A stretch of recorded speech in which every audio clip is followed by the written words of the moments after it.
Nilantad na sa publiko ni Pangulong Duterte ang mga bigating triad na nag-ooperate sa kalakaran ng iligal na droga sa bansa.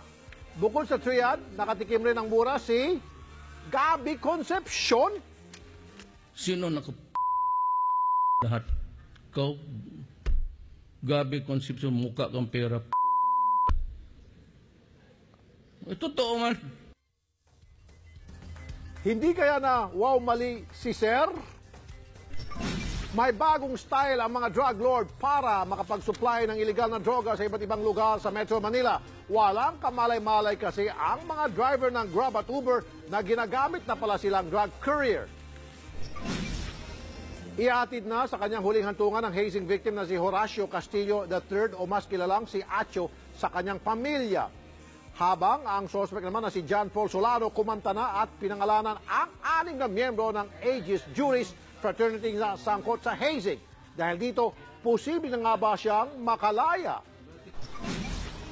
Nung una, gusto nilang maabsuelto sa traffic. Ngayon naman, gusto nilang magkaroon ng sariling police. Ano nga bang pumapasok sa kanila, sa mga kagalang-galang nating kongresista at nakapag-isip silang ganitong klaseng panukala? Sing-tinik naman ng pulis ang pangamoy ng isang lola. Si lolo raw kasi binubusuhan ng kanyang kapitbahay at nagpapakita ng motibo para akitin ang kanyang asawa. Action na natin mamaya. Tingnan nyo naman ang traffic enforcer na yan sa Cainta, Rizal. Hindi batuta, hindi silbato ang dala, kundi itak. At mukhang itakin daw niya ang mga motoristang kumukuha ng kanyang litrato. Sa OFW Alert, isang kababayan natin sa Riyadh ang nagpaparescue dahil pinagpasapasahan na rin daw siya para ibenta sa iba't ibang employer.